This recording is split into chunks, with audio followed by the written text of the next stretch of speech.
Bonjour les graphes, ravi de vous retrouver pour cette nouvelle vidéo, comme chaque week-end, donc consacrée à l'analyse des marchés, des indices, et puis des matières premières, et puis un petit coup sur les opportunités. Donc évidemment, ce week-end-là, on va être un peu plus réduit en opportunités. On va dire que tout ce dont on a parlé plus ou moins la semaine dernière, qui était plus ou moins en retard, a fini par rattraper le retard. Là, bien évidemment, donc c'est férié pour le 1er mai, les Américains sont en train de se faire plaisir.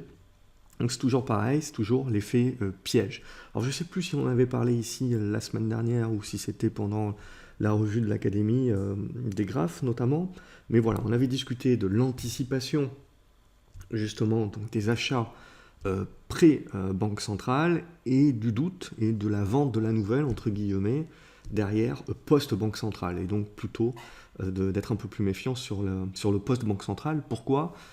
Pour le manque de catalyseur, puisque pour le marché, c'est toujours pareil. Alors, j'ai fait une autre vidéo, évidemment, pour dire pourquoi ça monte alors que les mauvaises nouvelles continuent de s'amonceler. C'est l'idée que le marché a cette capacité également de se focaliser uniquement en mode espoir sur un certain nombre d'éléments, et donc de catalyseurs. Et donc là, clairement, au bout d'un moment, on se dit les résultats sont passés, les résultats du premier trimestre, ceux encore qui ne sont pas réellement impactés. On a intégré quand même que le second trimestre allait être très mauvais. Et puis derrière, au niveau des banques centrales, on a intégré également que les banques centrales feraient tout ce qui est en leur pouvoir et continueront évidemment de faire monter leur bilan. Il n'y a pas de limite. Donc là, l'idée derrière, c'est de se dire, bon, ben, une fois qu'on sait tout ça, quels sont les nouveaux éléments qui peuvent éventuellement nous faire monter plus et nous rendre positifs. Eh ben, il n'y en a pas tant que ça, et même si Gilead essaye un coup de nous dire qu'ils ont trouvé le vaccin, un coup c'est bon, un coup c'est pas bon, etc. Bref, on sent bien que le marché, et on avait parlé, hein, il me semble la semaine dernière ou pas, la fragilité du marché par rapport à ces mouvements, par rapport à ça justement. Donc là, l'idée également, la fragilité du marché, elle vient d'où? Elle vient de Mars, hein, je veux dire, quand on s'est pris la claque qu'on s'est pris sur Mars, bien entendu, c'est comme quand on s'est pris la claque de 2008, c'est comme quand on s'est pris en Europe la claque de 2011, bien entendu que ça laisse des traces, et que donc derrière, on est fébrile, on est fragile, c'est-à-dire qu'à la moindre baisse, hein, je le dis souvent, il va suffire que ça baisse de 1 ou 2%, et là on va y avoir droit, pour que tout le monde panique, tout le monde appuie sur le bouton vendre, et donc du coup en fait renforce encore plus la vente. Et donc du coup ceux qui potentiellement sont encore en train de se dire oui bon c'est que 1 ou 2% par rapport aux 6-7 qu'on vient de gagner en l'espace de quelques séances, donc qui relativisent, et ben eux aussi ils ont à un moment donné, dès qu'on va baisser de plus de 2%, que ceux qui ont peur justement de la moindre baisse vendent, et ben ils vont pousser une baisse de 2 à 3, voire à 4%, et donc petit à petit, vous savez, c'est l'effet boule de neige, et donc on va emporter un petit peu même ceux qui sont plus ou moins positifs, qui se disent j'ai encore de la marge.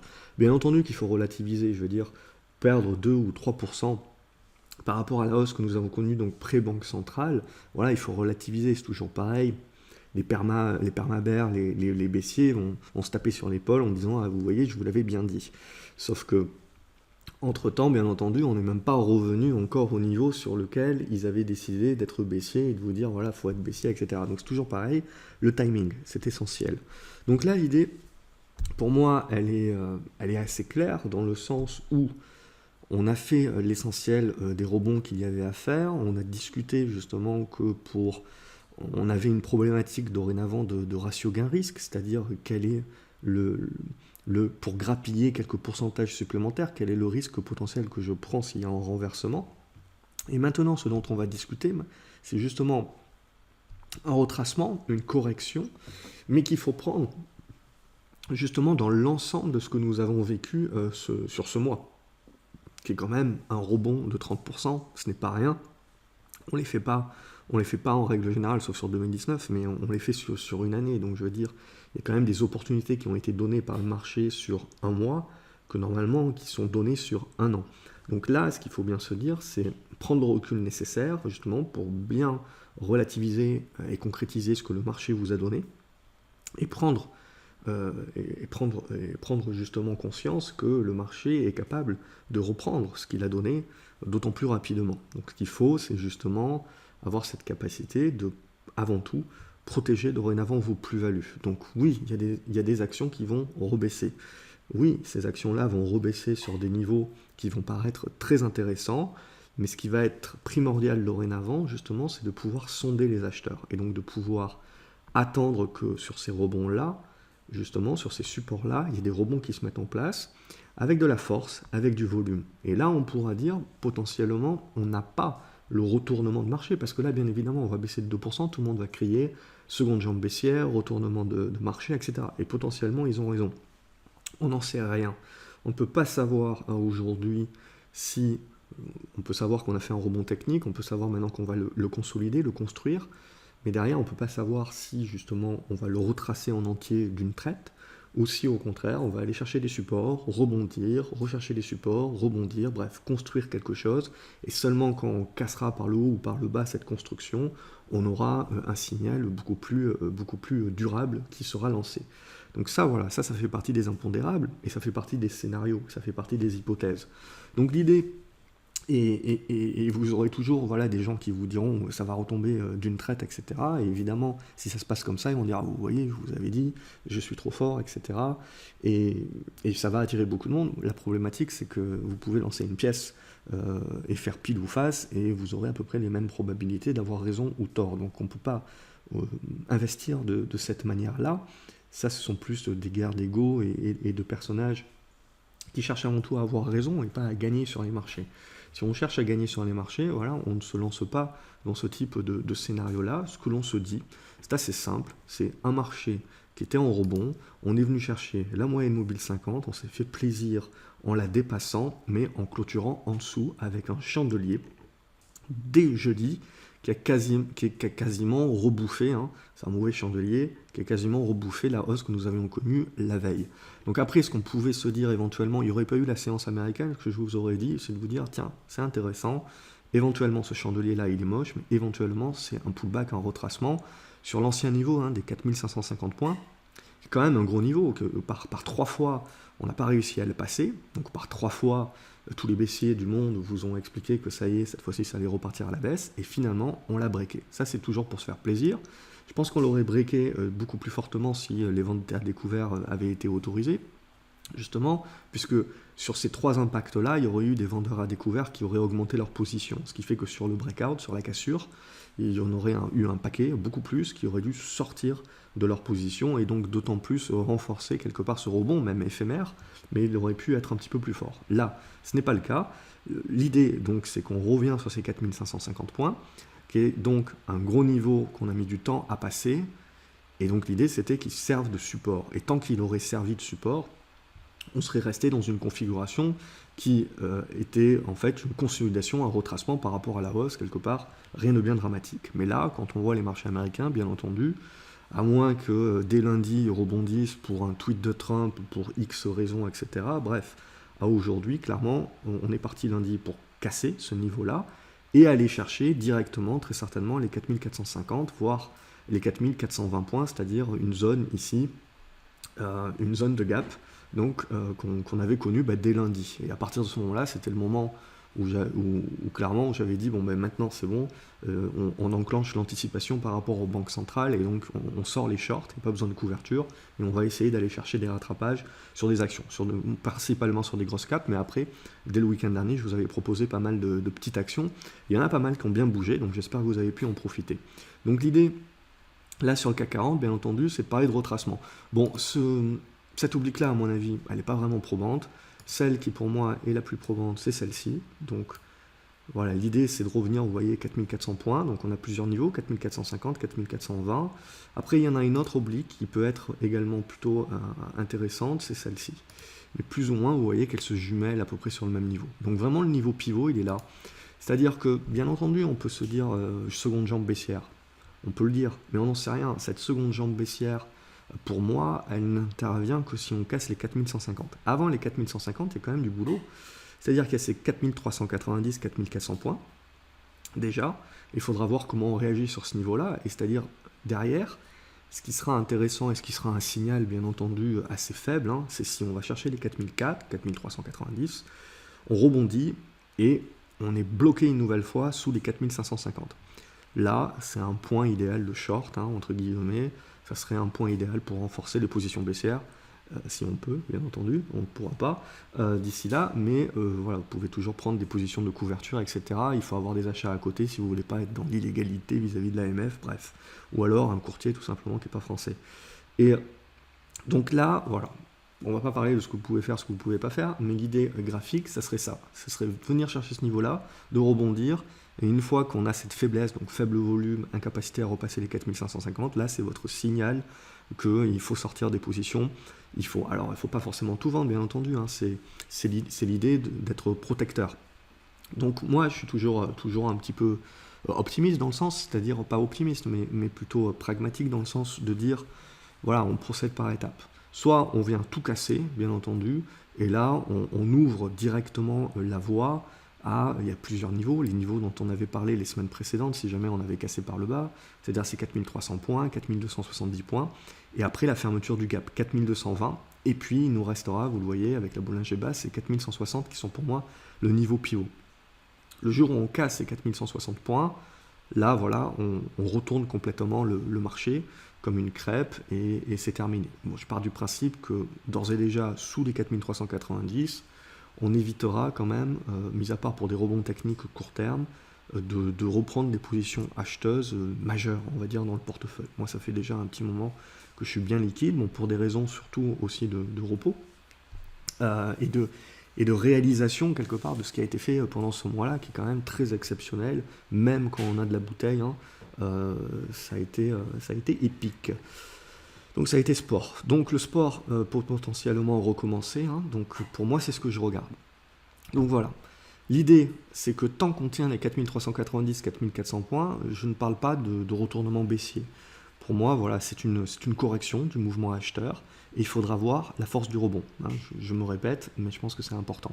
Si cette force du rebond-là est très faible, et si cette force du rebond-là n'a pas lieu, encore moins, hein, là, ça sera des signaux quand même qu'il faut, en suivant ces plans par valeur, bien entendu, mais qu'il faut commencer à réduire la voilure. Pour celles et ceux qui avaient déjà anticipé, c'était comme moi, cette semaine, c'était une bonne anticipation déjà.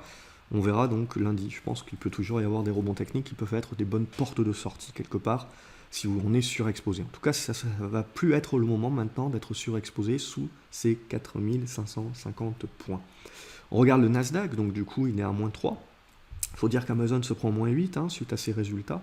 Donc forcément, ce qui a permis au Nasdaq de surnager dernièrement, ben, c'est aussi là maintenant ce qui évidemment fait le contre-coup. Alors Amazon qui perd 8%, il faut quand même aussi relativiser par rapport à la hausse qu'a connue Amazon ce dernier mois. Donc là aussi c'est important de prendre en compte, de relativiser, pas juste de dire vous voyez c'est le crack, Amazon perd 8%, etc. Voilà, tous les journalistes, tous les analystes qui peuvent vous faire des gros titres comme ça pour attirer le kill et pour vous attirer votre attention. Voilà, oui, on perd 8%, oui, sur le Nasdaq on perd 3%, mais il faut voir combien on a gagné sur un mois, alors que personne s'attendait à ce genre de résilience. Donc voilà, pour l'instant, c'est 3% de perdu avec un gap baissier, c'est-à-dire qu'on entame la consolidation. On entame pour l'instant une consolidation au prorata de la hausse. Avant de parler de retournement baissier, ben là aussi, il y a du boulot. Donc pour moi, il y a avant tout, on le voit, des niveaux aux alentours des 8600 points. Et après, j'aurai un gros niveau ici, dans la zone des 8200 à 8300 points. Pour moi, c'est ça le niveau pivot. C'est à peu près l'équivalent des 4150 à 160 sur le CAC. Tant qu'on ne casse pas ça à la baisse, oui, on corrige le mouvement acheteur. En effet, il faut être protecteur sur son portefeuille, mais potentiellement, on aura quand même des velléités acheteuses. Hein. Il ne faut pas oublier quand même qu'il y a énormément de cash sur le marché, beaucoup de cash qui cherchent à s'investir. L'obligataire, ok, c'est défensif actuellement, mais ça ne paye pas hein, au niveau des taux. Donc là aussi, des dividendes qui sont fait couper sur les actions, oui c'est vrai, mais il en reste encore et il paye beaucoup plus que l'obligataire. Donc ce cash-là, je veux dire, même si en effet les infos c'est pas rose, etc., donc en effet on peut être pessimiste sur l'avenir et sur potentiellement l'intégration du marché dorénavant de la vague, on va dire, micro-macro qui arrive, et bien potentiellement il y a quand même du cash qui doit s'investir, donc qui va aller très certainement être très sélectif sur les valeurs. Hein. C'est là où le passif indiciel, à mon avis, va perdre un petit peu de ses galons et c'est intéressant d'être plus sélectif. Mais voilà, si on est sélectif sur ces valeurs, il va quand même y avoir des dossiers, des secteurs, à mon avis, qui vont être beaucoup plus résilients que d'autres, comme on l'a vu ce précédent mois, et du coup qui vont quand même offrir des rebonds, des configurations qui seront et resteront intéressantes, même si le marché venait à se retourner. Il y aura toujours des choses intéressantes. Ce que je vous avais dit déjà il y a un mois, et on l'a vu ces précédentes semaines, même quand c'est un rebond dans une tendance de fond baissière, parce que la tendance de fond reste baissière bien entendu, on voit qu'il y a quand même toujours des choses à faire, même à l'achat. Donc voilà un petit peu l'idée sur le Nasdaq, hein. Je ne suis pas Nostradamus, mais l'idée c'est de me dire, là c'est un signal en effet qui est négatif, avec le gap baissier, tant qu'on garde le gap baissier ouvert, on est en consolidation, correction, au prorata de la hausse que nous avons connue. Donc on a différents niveaux, et moi ce qui m'intéresserait bien, c'est à la limite, bon ce niveau-là, c'est un peu court, peut-être pour juste jouer un rebond technique très court terme, et à mon avis, s'il est faible, ça ne fera que renforcer l'idée qu'à mon avis, il faut plutôt attendre le marché vers les 8002, 8003, là pour éventuellement jouer un rebond un petit peu plus fort. Ne pas oublier voilà, qu'il y a le pétrole, ne pas oublier qu'il y a les élections avec Trump et compagnie, bref, il y a beaucoup de choses qui peuvent se passer, il y a des effets d'annonce, etc. Voilà, il faut savoir raison garder et ne pas être tout blanc ou tout noir. C'est-à-dire, l'idée, c'est pas d'être euphorique et de dire ça ne peut plus baisser parce que les banques centrales nous supportent. Et à partir du moment où les gens commencent à me dire ça, c'est le moment où je commence à me méfier. Parce que c'est l'idée que j'ai justement pour jouer le rebond, dire les banques centrales vont rassurer le marché avec tout le cash qu'ils injectent.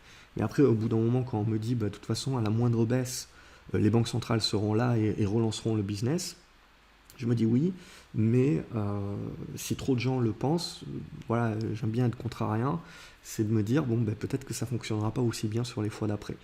Donc, toujours pareil, ce système hein, de digestion du marché. Le marché a besoin de digérer, il anticipe et il digère. Donc là, je pense qu'on est en train d'entamer la phase de digestion.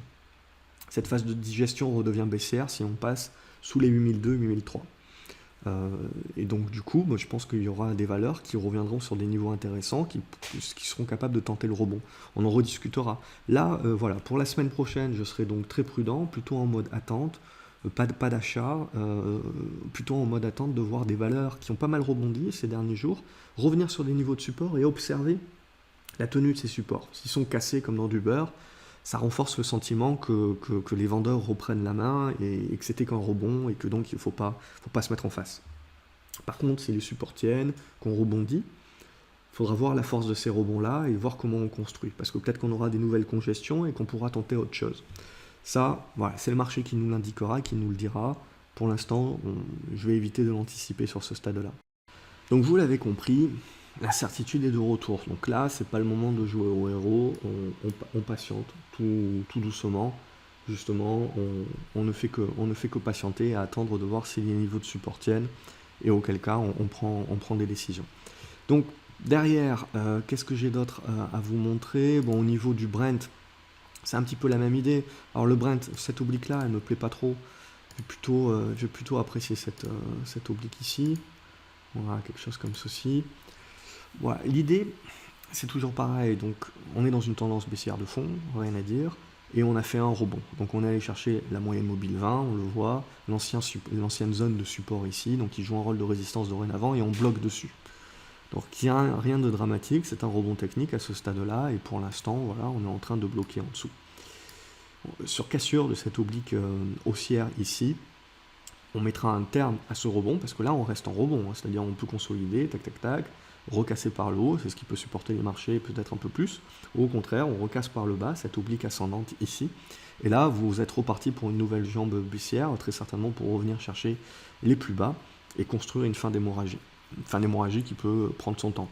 Mais l'idée, c'est que là, voilà, il y avait un rebond technique à jouer sur le pétrole, il a eu lieu, point barre. Maintenant, on repart dans le scénario moyen terme, qui est de dire, à ce stade-là, le pétrole, il va rester un petit peu la tête sous l'eau, et on continue plutôt de jouer la problématique du stockage.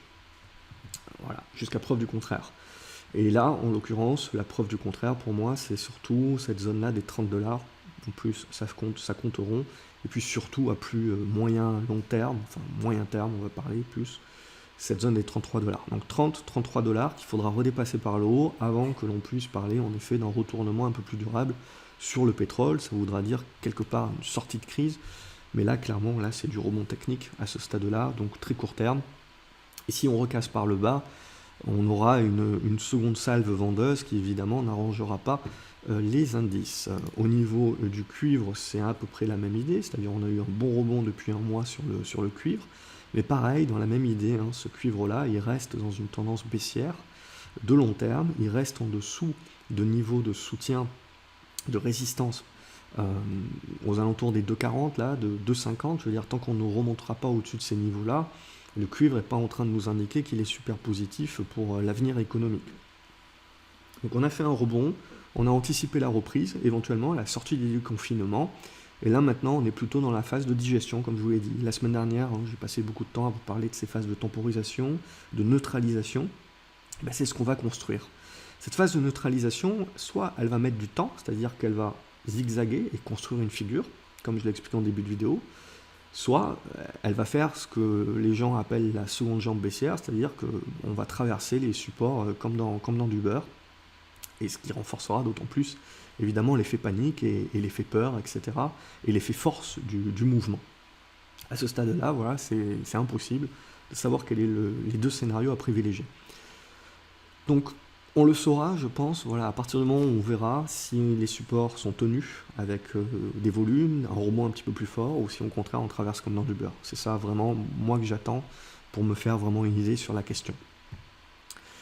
Au niveau de l'or, du coup, tout le monde dit, bon, ben, l'or va monter, etc. Bon, on voit que l'or s'excite pas trop. Donc il s'excite pas trop, éventuellement il est en train de construire une nouvelle figure. Donc il faudra casser par le haut pour lancer une nouvelle salve haussière, et auquel cas on visera les 1800 $. A contrario, là c'est plutôt neutre, alors ça reste aussi une tendance de fond bien entendu, si on casse par le bas, éventuellement on reviendra chercher les 1640 $. Voilà, l'or aussi a le droit de souffler, et c'est pas dit, et ce n'est pas certain que l'or monte alors que les actions baissent. On l'a vu de toute façon ces précédentes années même, on a vu que tout quasiment montait ou baissait en même temps. Donc pour des affaires de liquidation, etc. Mais voilà, il ne faut pas avoir de certitude, je serais tenté de dire, de se dire, bon, ben, si les marchés actions sont en train de retracer, etc., banco, all-in sur l'or. C'est pas certain. Et on le voit, le marché de l'or également est plutôt en train de consolider à plat à ce stade-là. La tendance haussière, évidemment, reste intacte pour le moment. Mais c'est une petite réserve que je mettrai au niveau des minières, puisque ben, les minières ont quand même fait un gros rebond dans le sillage action. De toute façon, il y a tellement de liquidités que vous pouvez à la fois être agressif sur des actions de croissance, et de la tech par exemple, et à la fois défensif en achetant plutôt des minières or, et en jouant le côté défensif. Ensuite, quand on parle du pétrole, on parle un petit peu moins du gaz naturel. Alors, le gaz naturel, c'est quand même une bête un petit peu différente, mais l'idée, c'est que là, sur le gaz naturel, potentiellement, on est en train de construire une fin d'hémorragie. Alors, pour l'instant, c'est vraiment une fin d'hémorragie, donc une neutralisation ici. Ça peut bien sûr toujours casser par le bas et relancer la tendance baissière. A contrario, si on arrive à casser par le haut, vous avez une fin d'hémorragie qui se mettra en place. Donc ça peut être intéressant éventuellement à observer pour celles et ceux. Voilà, il y avait Euronav, ça c'était le stockage sur pétrole. Il y a Exmar dont j'avais parlé dans l'académie, je ne sais plus où ici. Je pense plus dans l'académie, qui est l'équivalent, mais en stockage gaz. Donc voilà, c'est à peu près les mêmes problématiques, sauf que le gaz naturel, du coup, a peut-être un coup à jouer également. En tout cas, on voit que pour l'instant, c'est plutôt une neutralisation qui s'est mise en place depuis quelques mois. Donc, pour celles et ceux que ça peut intéresser, par contre, faites très attention aux trackers, surtout avec effet de levier qui répliquent les matières premières. On m'a posé beaucoup de questions sur le pétrole, etc. Voilà, c'est pas pour tout le monde. C'est surtout à manier avec précaution, à très court terme. Et puis, quand il y a beaucoup de volatilité, on voit que les émetteurs ont tendance à les fermer. Donc, attention par rapport à ça. Moi, je continue à partir du principe que je préfère toujours, pour essayer de jouer une matière première ou quelque chose, essayer de jouer une entreprise qui est liée. Donc, c'est toujours l'idée. Bon, je pense que là, on a fait un petit peu le tour. On va passer... Tiens, il y avait le blé aussi. J'en avais parlé aussi dans l'académie. Il y a beaucoup de personnes qui ont dit, bon, voilà, maintenant, on va mourir de faim. Pénurie des denrées alimentaires, etc. Bon, si vous faites un petit tour sur toutes les denrées alimentaires, toutes les matières premières agricoles, elles sont plutôt en train de valoriser la baisse de la demande. Et donc on est plutôt face à une chute. Alors bien entendu qu'il peut y avoir des rebonds, bien entendu qu'après avec la fermeture de différentes usines, mines, extractions, champs, ce que vous voulez, ça peut avoir une pression future sur les prix. Pour l'instant, ce n'est pas le cas. Donc ce n'est pas ce que le marché est en train de pricer. La seule matière première qui se maintient à se stabiliser un petit peu, c'est le blé. Même le maïs est en train de couler. Mais on le voit, même le blé, pour l'instant, voilà, il n'y a pas de tension inflationniste sur les prix du blé. À ce stade-là, ça reste éventuellement là aussi une construction de fin d'hémorragie. Il faudrait recasser, vous voyez, cette zone des 590-600 $, éventuellement là, en effet, pour parler de retournement à la hausse et commencer à avoir une pression sur les prix. Et là, on se dirait que les marchés sont en train d'anticiper autre chose. Pour l'instant, c'est pas le cas, et même, je veux dire, il y a un autre plus gros problème, c'est la sécheresse. On le voit dans toute l'Europe, l'Europe de l'Est également, l'Europe du Nord, enfin l'Europe centrale. Donc l'Ukraine également, qui est quand même le silo de l'Europe. Voilà, il y a beaucoup de choses qui sont en train de se passer. Mais pour l'instant, il n'y a pas de tension, donc on voit que les opérateurs ne sont pas en train de pricer ce genre de choses. Donc ils n'anticipent pas. Donc on verra si ça doit changer. Mais c'est pour répondre également à pas mal de questions qui me sont posées. Je ne suis pas devin, mais quand je vois graphiquement les prix, pour l'instant, je me dis qu'il n'y a pas d'anticipation sur ce genre de scénario-là. Donc ensuite, au niveau des actions, donc on va passer rapidement sur plus ou moins la liste dont on avait parlé la semaine dernière. Donc il y avait 2 CRSI, donc 2 CRSI a fait une annonce que si on connaît le dossier, il n'y a rien de nouveau, mais ça suffit pour tous ceux certainement qui ne connaissaient pas trop le dossier pour valider ça, ou pour tous ceux qui connaissaient le dossier pour être rassurés sur le fait que oui, en effet, ils ont bien vendu à Blade. Bon, et après, pour un niveau de valorisation également par rapport à ça, de se dire, bon, ben là, vraiment, le niveau de valorisation est intéressant. Donc le marché a ouvert avec un gap. Tant que vous conservez ce gap-là, ça reste positif. Et il y a toujours la possibilité, alors on verra, comme le marché va un petit peu tanker, on verra également les petites valeurs certainement tanker. Je pense surtout les petites valeurs qui sont essentiellement montées aujourd'hui avec des suiveurs donc de débutants en bourse qui seront les premiers à avoir peur et appuyer sur le bouton vendre. Donc attention par rapport à ces toutes petites valeurs. Sur 2 CRSI quand même, je pense qu'il y a un peu plus de gens avec des portefeuilles plus importants. Donc là l'idée c'est quand même, il y a un bon retournement qui s'est mis en place. Oui, ça peut swinger, oui, on peut revenir dans cette zone des 2,50 €, mais tant qu'on va la conserver en clôture, on conserve l'effet de cette hausse qu'on a connue dès lundi et qui éventuellement sur cassure des 3 € peut continuer. Mais sinon, voilà, on peut revenir consolider là et commencer à travailler cette zone-là sans remettre en cause le signal à ce stade-là. Airbus, toujours un fond de tendance baissière bien entendu, mais à court terme. Voilà, on en avait parlé un petit peu en anticipant, ça a fini par partir. Et puis derrière, on a fait une grosse mèche. Donc là, à ce stade-là, on a validé donc le niveau des 65 € en résistance. Éventuellement, on va revenir consolider sur le niveau de cassure, de break, donc sur ces 54 €. Et là, derrière, quid, comme sur les indices. Donc c'est se dire, est-ce qu'on tient ces niveaux de soutien? Ce qui peut nous permettre derrière de continuer de construire une fin d'hémorragie, une neutralisation. Ou au contraire, on passe ça comme dans du beurre, on recasse par le bas et on rebalance. Et on rebalance. J'y crois pas trop à ce stade-là. Je crois plutôt à quelque chose qui va se faire étape par étape, c'est-à-dire revenir chercher les supports et stabiliser derrière, et construire.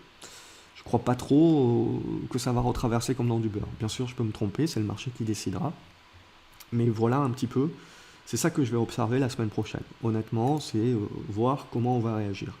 AK Technologies également, c'était plus du rebond, donc on est venu chercher un niveau de résistance. Dès jeudi, de toute façon, on avait fait le même type de chandelier que sur le CAC 40. On va peut-être revenir chercher dès lundi les niveaux de cassure. Et là, derrière, pareil, on fera peut-être un petit rebond. Si on est pessimiste, on dira petit rebond timide, dans peu de volume, et derrière, la cassure par le bas. Et là, vous annulez le signal. Oplata, tiens, on avait même parlé d'Oplata la semaine dernière, c'est dire que c'était la fin des haricots quand même. Donc Oplata a fini par casser par le haut, mais on voit, on n'est pas monté très très haut. On aurait pu certainement pousser un petit peu plus, fort vers la zone des 28 centimes d'euros, etc. Mais on a stoppé.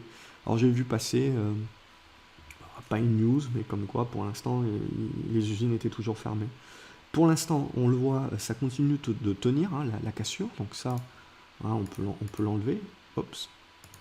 Donc ça, hop, on l'enlève. Pour l'instant, on voit, on est plutôt en mode pullback. Donc ça tient à ce stade-là. Il faudra casser cette zone des 26 centimes d'euros pour ouvrir à nouveau la voie des 29-30 centimes d'euros qu'on pouvait être en droit d'avoir en objectif.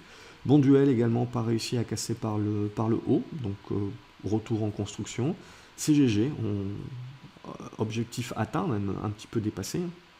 Mais l'idée, voilà, c'était de jouer la cassure de cette oblique-là. On en avait parlé, il me semble, la semaine dernière. Et derrière, on a cassé encore plus cette oblique-là. Et donc, on est venu chercher, vous voyez, la résistance là, des 1,22, 1,23, qui a été dans un élan de positivisme cassé par le haut. Et là, derrière, pareil. Ce qui va m'intéresser maintenant, c'est la conso. Moi, je pars du principe que le rebond a été fait. C'était un rebond technique à jouer. On l'a fait. Maintenant, on va voir la conso. Et si on arrive à tenir les supports, hein, donc cette zone-là des 1,02 à 1,05, derrière, c'est là où ça peut éventuellement être intéressant pour jouer une congestion à nouveau et peut-être une sortie par le haut. Ça sort par le bas, bien entendu, négatif derrière. Chargeur, là aussi, bah, maintenant, ça va entamer la construction. Hein. Donc, il faut laisser faire, il faut laisser construire. Vous avez la zone de support, la zone de résistance et on attend. Tac, tac, tac. Soit ça casse par le haut et on continue à relancer la hausse, soit ça finit par casser par le bas et la frénésie spéculative prendra un terme à ce stade-là. Claranova, pareil, par 2 fois, on a testé cette oblique, cette ancienne oblique haussière support, hein, qui donc joue un rôle de résistance. Par 2 fois, on a échoué dessus. Donc là aussi, éventuellement, reprendre son souffle dans une zone hein, comprise entre les 4,81 € et 4,65 €. C'est une zone qui peut être une zone de construction. Ça recasse par le bas, bien entendu, c'est moche, c'est pas terrible, et ça inverse le mouvement qui a été mis en place fin du mois d'avril. A contrario, tant qu'on arrive à tenir cette zone-là des 4,80 €, 4,90 € qui m'intéresse pas mal, on reste en congestion. Donc on reste en embuscade pour essayer de breaker par le haut. Crédit Agricole, donc voilà, on avait pas mal anticipé sur les bancaires. On s'était dit le week-end dernier, il me semble, on s'était dit le week-end dernier justement, pourquoi pas essayer de jouer l'inversion des banques justement, pré-banque centrale, avec cette fin de congestion. Et donc dès lundi, voilà, on s'est remis en embuscade et on a fini par jouer le breakout haussier. Et on est venu chercher peu ou prou, hein, on est venu refermer ce gap ici déjà, et on est venu rechercher peu ou prou la moyenne mobile 50. Donc là aussi, dès jeudi, on est revenu sur une résistance intermédiaire horizontale qu'on a tenue. Bon, a fortiori, on va la casser dès lundi matin. Et ce qui sera intéressant, hop, perdu le contact, ce qui sera intéressant, c'est ce pullback éventuel sur l'oblique. C'est là où ça sera vraiment intéressant de voir s'il y a vraiment des acheteurs durables là-dessus, ou si on repasse tout comme dans du beurre et en effet on se remet à paniquer. Bon, je vais accélérer parce que c'est un petit peu la même idée un petit peu partout, hein. C'est comme sur DBV, voilà, au bout d'un moment il faut savoir prendre ses profits, c'est quand même exceptionnel ce que nous avons vécu ce dernier mois. Donc voilà, il va falloir accepter que tout ce petit monde maintenant a besoin de consolider, revenir sur des anciens niveaux de résistance, devenus support. Et c'est ça qui va nous intéresser pour savoir un petit peu où on va tenir. On a Egide qui s'est pas mal réveillé également, des volumes, hein, pas anodins, sur la valeur. Donc après, on est toujours sous une oblique baissière hein, de moyen long terme. Donc ça va être intéressant également de voir si on arrive à breaker et potentiellement un retournement sur les petites valeurs. Alors voilà, j'aurais tendance dans ce que nous vivons à m'intéresser plus aux petites valeurs. Alors le problème c'est que c'est assez liquide. Alors là, 180 000 titres, ouais, j'avais la place de jouer.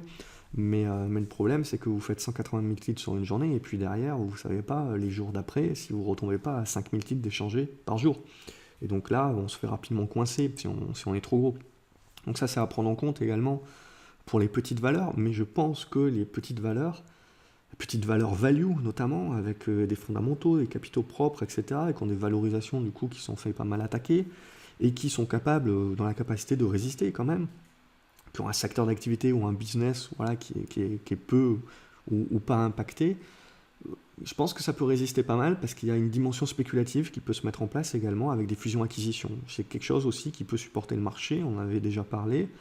Donc beaucoup de liquidités et très certainement beaucoup de consolidation dans beaucoup de secteurs où il va y avoir, alors peut-être pas à court terme évidemment, parce que tout le monde pour l'instant est en train d'essayer de sauver son cash et d'essayer de voir venir, mais dès qu'on aura peut-être un peu plus de visibilité, se cache justement le fait que les taux sont bas. Donc oui, il y a de la dette, oui, c'est la merde.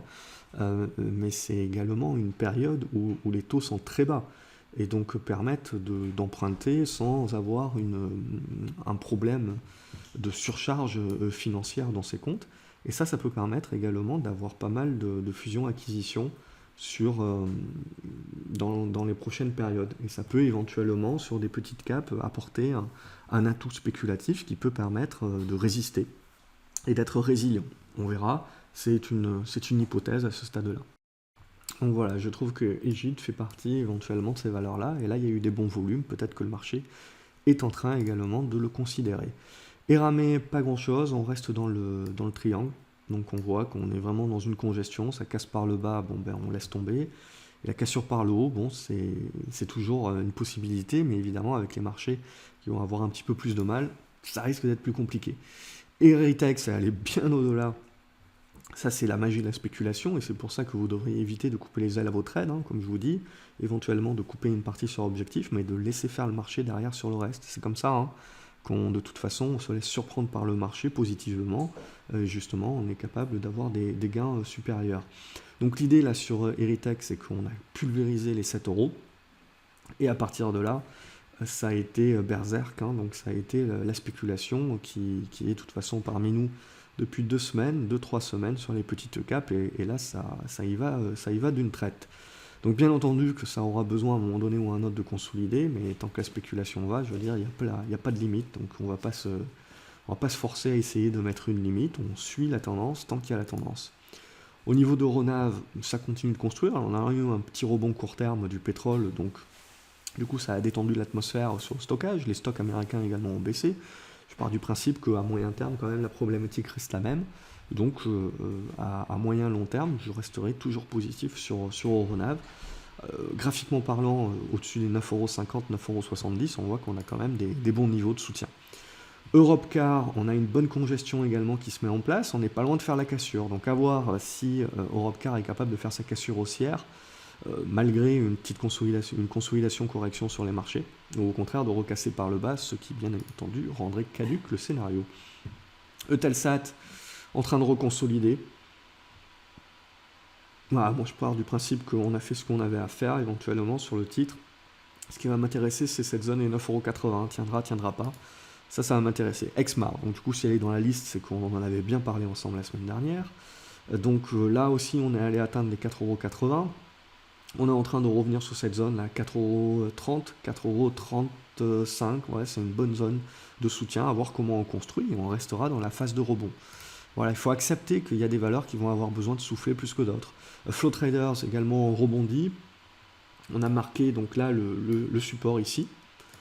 Donc clairement, je veux dire, Flow Traders en reste positif jusqu'au jour où on casse ces 28€ par le bas. Et là, on parlera d'un besoin de souffler. Genoway, donc on avait parlé la semaine dernière, dès lundi, elle a atteint voilà, cette zone des 3,60€ et des poussières.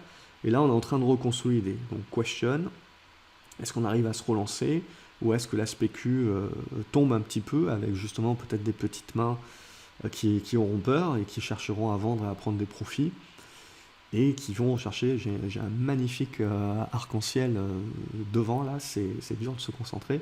Donc, et donc qui partirait justement plus bas. Donc pour l'instant, on se maintient, c'est du spéculatif. Il faudrait, à titre personnel, alors pas à titre personnel parce que je ne vais pas en prendre parce que c'est trop petit pour moi, mais l'idée, ça serait un débordement des 2,90 à nouveau. Et à contrario, si vous cassez les 2,50, voilà, un peu plus de prudence sur la suite. GTT, mais ça fait partie des valeurs, alors c'est des valeurs spéculatives, etc. Ça bouge pas mal avec coronavirus et compagnie, mais les fondamentaux, j'apprécie quand même pas mal les fondamentaux, contrairement à d'autres valeurs type Corona, où on a des valorisations là qui sont très extravagantes par rapport même aux meilleures ventes du monde, et avec zéro compétition, on a atteint des niveaux de valorisation qui sont quand même un petit peu trop extraordinaires. Donc GTT, là on le voit concrètement sur une action qui a buté sur ses résistances et qui du coup lâche les supports. Donc concrètement, je pense qu'on devrait revenir chercher les 63 €, éventuellement mettre un petit rebond technique, mais ça donne un bon exemple également. On voit les supports là, qui sont cassés. On a des bons volumes à la casse. Guillemot, on est revenu, on voit consolider sur cette zone des 2 €, qui peu ou prou est une zone de soutien. On est venu rebondir dessus, donc voilà, le niveau pivot il est là à 2 €. Tant qu'on est au-dessus, on continue de construire éventuellement un retournement haussier. En dessous, on le remettra plus tard. Imerys également, c'était bien parti jeudi. Donc vous voyez toute cette congestion ici, paf, on a fini par partir en 2 séances, on délivre l'objectif. Donc là, l'idée maintenant, c'est avec évidemment les marchés, on se doute bien que ça va consolider un petit peu, mais je veux dire, tant que vous ne repassez pas sous les 25,30 €, c'est une consolidation qui est au prorata de la hausse et qui est une consolidation, ce qui ne remet pas en cause le mouvement de rebond qui a été mis en place. Donc voilà aussi parmi les choses à observer. C'est ça aussi qui sera intéressant de voir les valeurs qui ont donné des bons signaux, potentiellement revenir sur ces zones où elles ont donné des signaux et les tenir. Et si elles ne les tiennent pas, là vraiment c'est un gros signal de faiblesse en effet, et il ne faut pas résister. Cadiz, on en avait parlé également comme d'une valeur qui peut se relancer. Alors il y a eu une news qui nous a permis de revenir ici sur les 2,10 €, donc il joue un rôle de résistance dorénavant. Donc on a potentiellement là à nouveau une consolidation, donc il faudra casser ces 2,10 € pour aller chercher plus haut, et à contrario si on casse par le bas, on construira certainement un peu plus. Corian également, on est venu chercher la résistance horizontale, donc l'objectif est atteint, et derrière, voilà, consolidation qui se met en place. Donc on a un premier niveau là sur les 29,80 €, sinon il y a cette zone de gap qui sera un petit peu la période, mais pareil, consolidation, et du coup qui met en place plutôt une construction congestion. Et l'idée, c'est est-ce qu'on cassera par le haut ou par le bas derrière ça. Donc, mais voilà, pour moi, il est trop tôt pour paniquer, il est trop tôt pour parler de seconde jambe baissière. C'est quelque chose voilà, qu'il va falloir procéder étape par étape. Au niveau de LVMH, c'est la même chose. Donc on bute sur les résistances, on congestionne dorénavant sur les niveaux de support. Donc c'est l'idée, soit on recasse par le bas et en effet on ira refermer ce gap ici et ça sera à nouveau moche, pas terrible, soit on arrive à tenir cette zone là tant bien que mal et on reste en embuscade.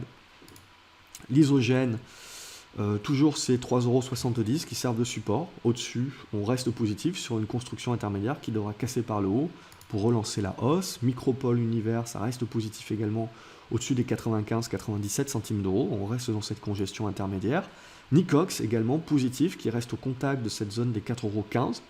A contrario, sous ces 3,60 €, alors bien entendu, il y a une fourchette, pour ne pas dire un râteau, comme dirait l'autre. Mais ça fait partie voilà, des congestions construction. Donc on est à quasiment 50 centimes de congestion. Ça casse par le bas, scénario caduc, inversion de tendance. Par contre, on casse par le haut et on parlera de retournement durable sur Nicox qui m'intéresse. Donc pour l'instant, moi je conserve ma position puisque je n'ai pas de signal d'inversion. Nokia, là aussi, aura certainement besoin d'un petit peu souffler après avoir atteint un nouveau plus haut court terme sur les 3,47 €, donc on voit là cette zone des 3,50 € qui fait résistance, et du coup la zone de soutien elle est là aux alentours des 3,05 €. Au niveau d'Orange également, ça se maintient plutôt bien, mais ça n'arrive pas à casser, vous voyez cette oblique. Donc pour l'instant, tant qu'on n'arrive pas à casser, on reste en embuscade, mais pas de signal. Donc l'idée derrière, c'est avant de parler de retournement baissier, de cette zone des 10,70 € à 11 €, qui est la zone de soutien. Au niveau de Peugeot, pas grand chose sur Peugeot également, mais également on avait réussi à casser par le haut, revenir sur résistance légèrement oblique, horizontale, comme vous voulez, mais dans l'idée résistance ici, et là, dès jeudi, revenir sur le niveau de cassure. Donc si dès lundi, à cause des Américains, là, on ouvre directement en dessous, on réintègre la figure, évidemment, c'est pas terrible. Par contre, voilà, on ne parlera pas de retournement à la baisse tant qu'on ne cassera pas à la baisse ces 12 €. Et si on le casse à la baisse, il y aura fort à parier qu'on reviendra chercher dans cette zone des 11,10 €, 11,20 €. Au niveau de Farnext, pour l'instant, on est en mode sauvetage de meubles, mais on n'y arrive pas. Une nouvelle fois, vous voyez, on fait une mèche haute sur les 4,50 €. Donc c'est vraiment ces 4,50 € qu'il faudra casser à la hausse pour libérer à nouveau un retournement haussier. Tant que ce n'est pas le cas, on est très fébrile. On est très fébrile alors même qu'il y avait... on a connu des semaines historiques en termes de spéculation, donc s'il y avait dû avoir une spéculation, il aurait fallu la faire. Et on ne l'a pas faite, et au contraire, on voit, on n'arrive pas à repasser les anciens niveaux de résistance. Donc ça, c'est pas terrible. Au niveau de Poxel, pareil, donc on a fait une bonne poussée, une petite conso, on retente la poussée et là on bute sur les 8 euros. Donc 8 euros devient résistance, tant qu'on n'arrive pas à les passer, on peut pas jouer la suite. Donc là on est plutôt en train de rentrer dans une conso, éventuellement cette zone des 7 euros qui jouera un rôle de soutien. Prodways également de la conso, là on voit également, on a ouvert un gap ici, donc terminé, hein, la phase spéculative là, terminée, on rouvre un gap baissier, en dessous du gap baissier, le titre est en train de reconsolider, ressouffler. Donc on patiente éventuellement. J'aimerais bien, si on referme le gap, hein, c'est des petites valeurs, hein, les carnets d'ordre peuvent être troués, on peut aller refermer le gap assez rapidement, mais ça sera à nouveau les 1,80 €, une zone de soutien. Quantum Genomics également, on a eu une belle poussée, on avait une bonne congestion, donc on avait parlé la semaine dernière, sorti par le haut de cette congestion, on est allé chercher la résistance oblique, avec la spéculation on est même allé chercher un petit peu plus haut, mais on n'a pas réussi à clôturer au-dessus, on fait une mèche haute, donc on ne valide pas la cassure, mais voilà, des volumes énormes sur Quantum Genomics, donc à observer, et cette zone là des 3 € à 3,20 € qui devient dorénavant support. Ruby est en train de se retourner à la hausse, donc à voir si on arrive à conserver ça, mais au-dessus des 39 € on peut rester positif, il faudra casser les 43 € pour la suite. Sanofi consolide également après avoir atteint ses sommets, pas grand chose de majeur, je veux dire, 85 €, 86 € en support, surtout les 81 € à plus moyen terme. Score également, après la cassure de cette oblique ici, on est allé au-delà de la fermeture de ce gap-là, et dorénavant, on consolide. Donc sur cette zone-là, éventuellement des 24,60 € et des poussières, ça reste la consolidation à ce stade-là. SES, pas grand-chose à se dire, hein, on continue à buter sur la résistance, on a une petite oblique là, donc voilà, l'idée c'est soit on casse par le bas, on va revenir chercher les 5,50 €, soit on arrive à sortir par le haut et on donne le signal. Showroom privé, quasiment 100% de gagné en l'espace de 2-3 semaines, donc évidemment il faut que ça souffle, en plus il y a une nouvelle augmentation de capital qui sort. Bon, ça ne faisait plus de secret pour personne, mais Carrefour n'est pas intéressé pour continuer à investir, et donc l'OPA évidemment est une arlésienne. Et là, en l'occurrence, Carrefour, si encore il y avait des gens qui croyaient à l'OPA de Carrefour, sait-on jamais, mais là Carrefour a vraiment clarifié la chose. Donc après, la seule spéculation qu'on peut voir sur ce titre-là, ça serait que Carrefour va chercher à revendre. Alors à qui ils peuvent revendre et à quel prix ? Parce qu'ils doivent être à un prix moyen quand même qui doit tourner aux alentours des 6 ou 7 €. Donc voilà, l'idée c'est qu'ils ne vont pas vouloir lâcher non plus. Les fondateurs ont l'air de vouloir faire une augmentation de capital à 15 centimes d'euros, donc les fondateurs ont l'air tout simplement de vouloir ramasser et reprendre le contrôle de leur société à bas prix. Donc voilà, en tant qu'actionnaire, on va dire qu'on se méfie. Et il ne faut pas croire, éventuellement il y aura une offre de retrait un jour ou l'autre sur cette valeur-là, mais il ne faut pas croire qu'on va vouloir faire plaisir aux actionnaires en leur proposant un prix élevé. Donc à ce stade-là, si on en revient au purement graphique, on voit qu'on a fait une mèche basse sur le niveau de soutien entre 65 et 75 centimes d'euros. Et voilà, et le niveau de résistance sur les 1,15 €, 1,20 €. Et au milieu, on va certainement faire de la construction. Au niveau de Technip, donc là aussi on avait réussi à sortir par le haut. Donc on a un niveau de support à 7,70 €, donc il faut réussir à les tenir. Si on réintègre, voilà, un peu plus de méfiance sous les 7,20 €. Pareil, de la construction essentiellement. TF1 avait réussi un rebond également. Donc au niveau de TF1, voilà, on avait réussi un rebond, mais pas grand chose de massif, hein, qui a buté sur les 4,75 €, donc qui devient vraiment la résistance. Et là, dorénavant, le support là sur les 4,30 €. Donc on continue à congestionner au milieu. Au niveau de Teradiag, ça continue d'être la folle spéculation sur Teradiag. Petite consolidation qui se met en place. Donc ça se regarde sur les unités de temps un peu plus court terme, si on veut pouvoir suivre. En tout cas, là, les 4,40 €, 50 pour arrondir, deviennent résistance. Donc si on veut croire à une nouvelle spéculation haussière, il faudra redépasser ce niveau. Sinon, on continue la phase plutôt de conso. Au niveau de Total, là aussi, on avait réussi à déborder un niveau de résistance. Faudra voir si on arrive à tenir cette zone des 32 €. à 31,40 €. A contrario, on réintègre la figure donc, et on continue un petit peu une sorte de latéralisation. Ubisoft également a buté, donc n'arrive pas à casser, vous voyez, cette oblique là. Tant que ce n'est pas le cas, on n'a pas de déclenchement haussier. Et on retravaille un petit peu cette zone de soutien. Méfiance si on casse par le bas donc. Unibail également, donc on aura tenté le rebond et on n'a pas réussi à passer la résistance horizontale. Et donc là, on continue à construire. Support oblique ici, sur cette zone des 48-49 € à tenir pour rester plus ou moins dans cette figure-là, sinon on relance de la baisse. Au niveau de Valeo également, on a vu une très belle poussée qui avait déjà commencé la semaine dernière et qu'on a validé cette semaine, donc on y allait franco, hein. On a cassé de belles résistances. Et du coup, là, on a bloqué jeudi un petit peu comme tout le monde. Il y aura certainement un retracement qui se mettra en place. Donc il y a plusieurs niveaux, il y a les 20 €, et puis après, on le voit, il y a ce niveau des 18,60 € éventuellement, voire les 17,60 € si on a un retracement complet, c'est pas impossible, mais c'est dans l'idée. Verimatrix également, une bonne zone de support sur les 1,55 €, au-dessus desquels on va rester positif, en dessous moins. Wavestone également, on avait cassé cette semaine, on était revenu voilà, sur l'objectif, hein, on en avait parlé, c'était cette oblique baissière de moyen long terme, et donc là on bute dessus. Il y a des gros volumes quand même. Donc voilà, l'idée c'est de voir maintenant éventuellement la congestion qui se met en place ici. Derrière, soit on casse par le haut, soit on casse par le bas, scénario caduc, relance de la baisse. Et c'est ça qu'on attend pour la semaine prochaine, hein. C'est pour ça que j'éviterai d'anticiper et de parler tout de suite de seconde jambe baissière, etc. Il y a beaucoup de valeurs, vous le voyez, qui vont revenir dans des zones de soutien. Ces zones de soutien, on va voir comment elles vont tenir. Je pense qu'elles tiendront.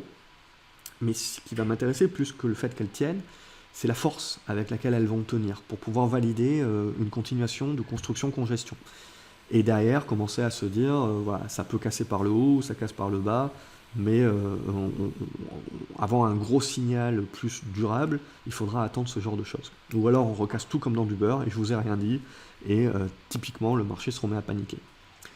Voilà, je pense que il y a plusieurs éléments qui font que pour moi il n'y a pas de raison que le marché se remette à paniquer éventuellement. Au niveau de Worldline, pareil, consolidation, rien de bien méchant à ce stade-là, donc on observe éventuellement retravailler cette zone des 58-59 €. A contrario, si ça casse par le bas, là aussi on mettra un terme à ce mouvement du mois et on passera en mode pas baissier, hein. Je ne pense pas qu'on va passer de haussier à baissier, je pense qu'on va passer de haussier à neutralisation, temporisation, construction. Et là, on verra derrière si ces zones de temporisation, neutralisation, on les casse par le haut et auquel cas on redevient positif sur des nouvelles poussées. On verra à ce moment-là pour quelles raisons éventuellement.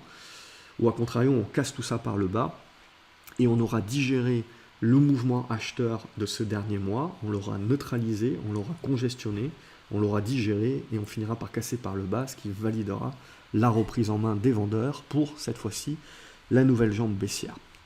Voilà un petit peu ce que l'on pouvait dire cette semaine. Comme d'habitude, j'espère que la vidéo vous a plu. N'hésitez pas à mettre un pouce en l'air si tel est le cas, à vous abonner à la chaîne, comme ça vous ne loupez pas les autres vidéos. Je vous souhaite un excellent week-end. Je vous dis à lundi sur grafceobourse.fr pour savoir un petit peu comment ça tourne. Et en attendant, je vous invite à laisser un commentaire pour savoir ce que vous en pensez, hein, quelles sont les valeurs que vous allez suivre, quels sont les niveaux éventuellement de soutien qui peuvent vous intéresser pour revenir sur des valeurs, voilà, pour avoir quelque chose de plus exhaustif possible pour l'ensemble des personnes qui regardent et qui donc liront les commentaires. D'avance, merci, excellent week-end une nouvelle fois et à lundi. Salut les graphes.